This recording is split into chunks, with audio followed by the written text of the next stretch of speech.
From California, we're now joined by Jeremy Kinsman. He's one of Canada's most prominent diplomats, having worked in the Canadian Foreign Service for 40 years, and that includes a stint as the former Canadian ambassador to Russia from 1992 to 1996. Mr. Kinsman, thank you for joining us today. Hi.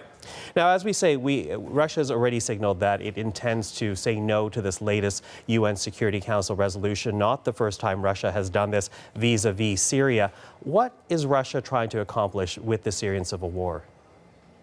Well, this is the end game. The civil war is virtually over with the fall of Aleppo. And I think what they're trying to do is to protect the political outcome. Probably they feel that the introduction of UN monitors at this stage, though we think it's vital for the safety of the civilians, they might feel it would dilute to some extent Assad's control over the final outcome. I would expect that's it. I haven't seen the resolution. Obviously, there's going to be some stuff in the preamble that would be very accusatory about them, and they would object to that as well. Now, with the fall of Aleppo, do Western powers, particularly the United States, do Western powers have to rethink its relationship with Russia vis-a-vis Syria? No, well, vis-a-vis Syria, I don't know. You know, one of the problems in this dreadful civil war and human calamity has been that there are so many parties in it. I think if it were just up to the United States, to John Kerry, and to Russia, to Minister Lavrov, it could be solved. They share many of the same goals. Unfortunately, there are all kinds of players. I mean, you just ran an item on some people shooting at buses evacuating refugees. Well, these are militias, Shiite militias, and frankly, Russia can't control them. They can't control Hezbollah. They can't control Iran. And on the other side, it's very hard, of course, for the United States to control all of the parties in the so-called opposition to Assad.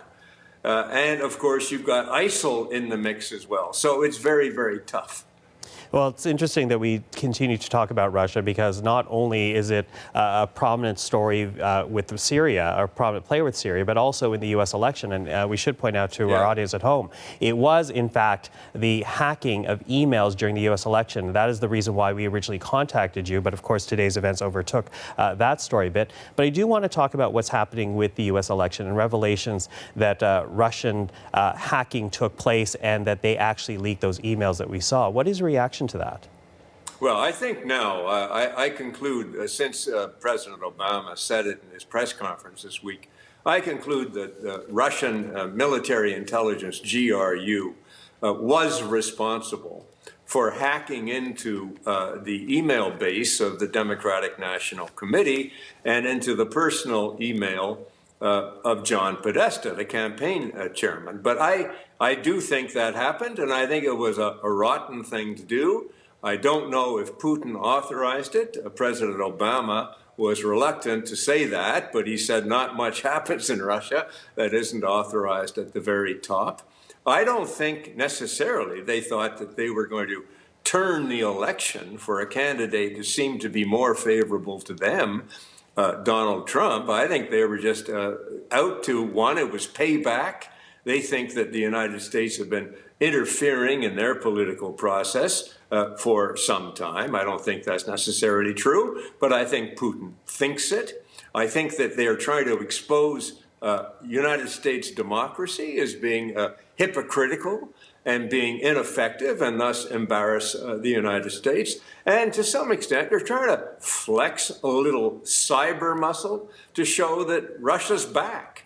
And all of that happened in a way that made these emails available to American media through WikiLeaks. Now, Obama said, and I listened carefully, he said when he found out about it, it was only this summer, even though the FBI knew about it a good year ago. And when he found out about it, he took it right to President Putin at, I think, the APEC summit in China in September and told him to cut it out and that if he's going to get payback from the United States. And he says that from that time on, there was no more hacking.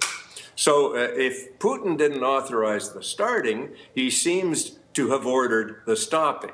So maybe that's a basis for optimism. But listen, I don't think this was decisive in the election. I mean, some of those emails were embarrassing to people in the Democratic National Committee, those who said remarks that maybe weren't totally flattering of their candidate or something, but that's not what turned the election. I think the much bigger story was false news and fake websites. And Russia had something to do with that, but I don't know how much the state actually originated. That was happening all over the place, and it was being picked up by American media and amplified a millionfold.